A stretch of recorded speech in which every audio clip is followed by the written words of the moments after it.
অতিরিক্ত মিষ্টি জাতীয় খাবার, সরল শর্করা জাতীয় খাবার গ্রহণ করার ফলে দেখা দিচ্ছে ফ্যাটি লিভার জনিত সমস্যা। বিষয়টি নিয়ে বিস্তারিত বলবো আছে পুষ্টিবিদ নাহিদ আহমেদ। বেশিরভাগ ক্ষেত্রে আমরা আসলে একটা জিনিস মনে করি যে অতিরিক্ত সরল শর্করা জাতীয় খাবার বা মিষ্টি জাতীয় খাবার খাওয়ার ফলে হয়তো আমাদের ডায়াবেটিস দেখা দিবে বা অতিরিক্ত ওজন দেখা দিবে, কিন্তু যারা এই জাতীয় খাবার অতিরিক্ত গ্রহণ করেন তাদের ফ্যাটি লিভার জনিত সমস্যাও কিন্তু দেখা দিতে পারে, যে বিষয়টা আমরা অনেকেই জানি না। নন অ্যালকোহলিক ফ্যাটি লিভার যেটি আছে সেটি কিন্তু এই অতিরিক্ত মিষ্টি জাতীয় খাবার বা সুগার জাতীয় খাবার খাওয়ার ফলে বা অতিরিক্ত খাওয়ার ফলে দেখা দিচ্ছে, যেটা বিভিন্ন গবেষণা বলছে, আমি বলছি না, বিভিন্ন গবেষণা বলছে, যেটা পড়ে আমি আপনাদেরকে তথ্য দিচ্ছি কিভাবে আসলে পুরো বিষয়টি হয়। সবার প্রথমেই যদি বলতে যাই তাহলে বলবো যে আমাদের কার্বোহাইড্রেট বা শর্করার যে ক্লাসিফিকেশন আছে তার মধ্যে অন্যতম একটি হচ্ছে ফ্রুক্টোজ।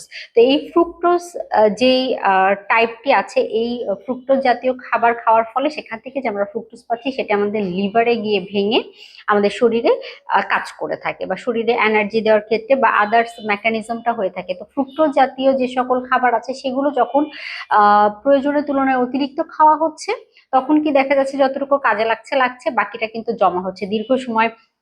সেগুলো আমাদের লিভারে জমা হওয়ার ফলে সেখান থেকে কিন্তু দেখা যাচ্ছে যে ফ্যাট তৈরি হচ্ছে, এতে করে দেখা যাচ্ছে ফ্যাটি লিভার জনিত সমস্যা তৈরি হতে পারে বা ফ্যাটি লিভার জনিত সমস্যা দেখা দিতে পারে। এর পাশাপাশি ইনসুলিন রেসিস্ট্যান্ট যাদের রয়েছে তাদের ক্ষেত্রেও কিন্তু এই সুগারি খাবার অতিরিক্ত খাওয়ার ফলে মেকানিজমের সমস্যা হচ্ছে, ইনসুলিন সঠিকভাবে কাজ করতে পারছে না, ব্লাডে সুগারের পরিমাণ বেড়ে যাচ্ছে, ওভারঅল আমাদের বডিতে যেই সিস্টেমটা থাকে সেই সিস্টেমে বাধাপ্রাপ্ত হচ্ছে, এতে করেও কিন্তু দেখা যাচ্ছে ফ্যাটি লিভার জনিত সমস্যা দেখা দিচ্ছে, যেটাও বিভিন্ন গবেষণায় দেখা গিয়েছে।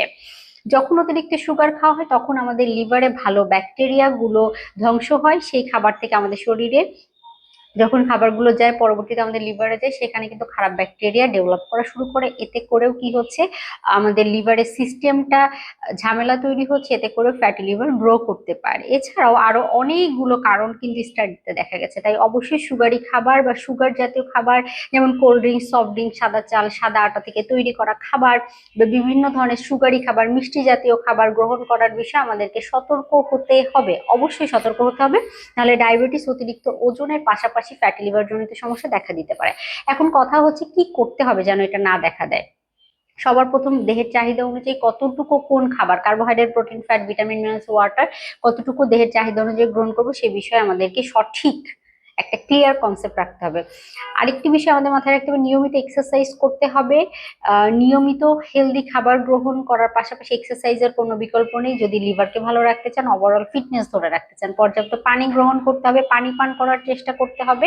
আর অবশ্যই একটি বিষয় খেয়াল রাখতে হবে, আমরা রেগুলার হেলথ মনিটরিং করব সব সময়, হ্যাঁ? তাহলে আমরা বয়স যখন একটু বাড়া শুরু করবে, 25 পার হবে, আমি সবসময় বলি 30 না 25 যখন পার হবে তখন থেকে বছরে একবার একটু হেলথ মনিটরিংটা করব, যে আমার যে কোনো ধরনের সমস্যা বডিতে তৈরি হলো নাকি সে বিষয়টা সম্পর্কে অবশ্যই আমাকে অবগত থাকতে হবে।